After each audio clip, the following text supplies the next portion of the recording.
আজিৰ পৰা আৰম্ভ হ'ল ৰূপহী নৱজাগৰণ ইংলিছ একাডেমীৰ শ্ৰেণী কক্ষৰ পাঠদান।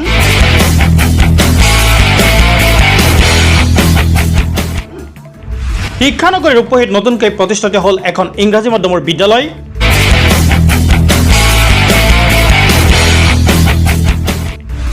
প্ৰথম বৰ্ষতে নামভৰ্তি কৰিলে ৩০০ৰো অধিক ছাত্ৰ ছাত্ৰী।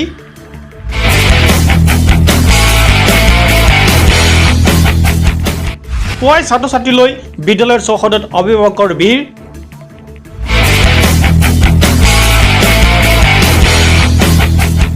প্ৰচাৰ চলোৱাৰ দৰেই বহিৰাজ্যৰ শিক্ষকে কৰিলে পাঠদান। সময়ৰ এক আহ্বান আৰু ৰাইজৰ বিপুল দাবীৰ প্ৰতি সঁহাৰি জনাই ৰূপহীহাটৰ ছাইদৰিয়াত নতুনকৈ প্ৰতিষ্ঠিত হ'ল নৱজাগৰণ ইংলিছ একাডেমী। শিক্ষানগৰী বুলি চৰ্চিত উত্তৰ নগাঁও জিলাৰ ৰূপহীহাটত প্ৰতি বছৰে স্থাপন হৈছে ইখনৰ পিছত সিখন নতুন বিদ্যালয়।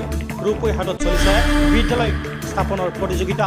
২০২৪ বৰ্ষতো ৰূপহীহাটৰ ছাইদৰিয়াত স্থাপিত হ'ল গ্ল'বেল পৃথিৱীখনত ফেৰ মাৰিব পৰাকৈ আধুনিক চিন্তাৰে নৱজাগৰণ ইংলিছ একাডেমী নামৰ এখন বিদ্যালয়।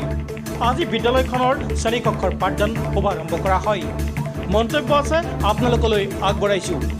মানিছো নৱজাগৰণ ইংলিছ মিডিয়াম স্কুলত আজি শুভাৰম্ভণি হৈছে। ইয়াত আহি যি পৰিৱেশ দেখা পালো, ইংলিছ মিডিয়ামৰ বেকগ্ৰাউণ্ডৰ টিচাৰ্ছসকলক দেখা পালো, গাৰ্জিয়ানসকলৰ যি উৎসাহ দেখা পালো, আৰু ইয়াত যিসকলে এই অনুষ্ঠান গঢ় দিছে তেওঁলোকৰ যি আগ্ৰহ আৰু ইচ্ছা দেখা পালো, নিশ্চয় ইয়াত এটা কোৱালিটি এডুকেশ্যন প্ৰভাইড হ'ব, এটা সুন্দৰ শিক্ষা ইয়াত গুণগত শিক্ষা ইয়াত আৰম্ভ হ'ব।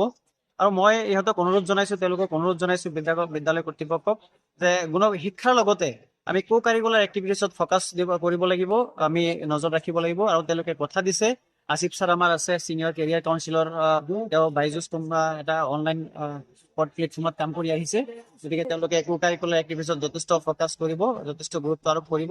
আমাৰ ছাত্ৰ ছাত্ৰীসকল যাতে এটা কম্পিটিটিভ মাইণ্ড লৈ ইয়াৰ পৰা ওলাই যাব পাৰে, এটা ভাল মানে ফ্লুৱেঞ্চি তেওঁলোকৰ হয়, ইংৰাজী কোৱাৰ এটা ফ্লুৱেঞ্চি তেওঁলোকে ল'ব পাৰে, তাৰ কাৰণে তেওঁলোকে যথেষ্ট চেষ্টা কৰিব। আৰু মোৰ আশা আৰু বিশ্বাস যে এইখিনি ইয়াত নিশ্চয় হ'ব, কাৰণ মানে ইংলিছ মিডিয়ামৰ বেকগ্ৰাউণ্ডত বহুত টিচাৰ্ছ ইয়াত আছে, ৱেল এক্সপিৰিয়েঞ্চ টিচাৰ আছে, তেওঁলোকে কোৱালিফাইড টিচাৰ্ছ আছে, গতিকে এটা ভাল শিক্ষা ইয়াত নৱজাগৰণত আৰম্ভ হ'ব বুলি মই বিশ্বাস কৰিছো।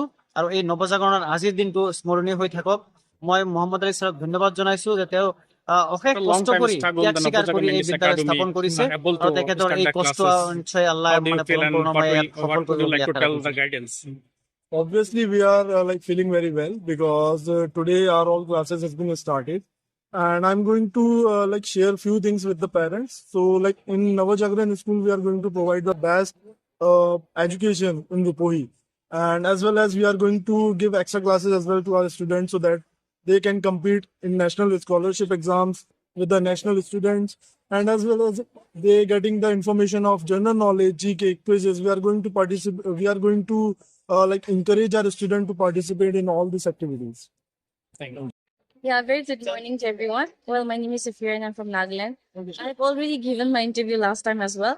But yeah, last time it was my first day, but here right now I'm working since it has been a month now, and I'm very much liking the environment. I will suggest all the parents to please support us to take admission in this school, because we have the best of the best teachers. And soon we are going to start with Jolly Phonics, which I believe that not all the schools have it. So this is the best school till today I have ever visited in Rupohi. And thank you once again for having us here. Thank you.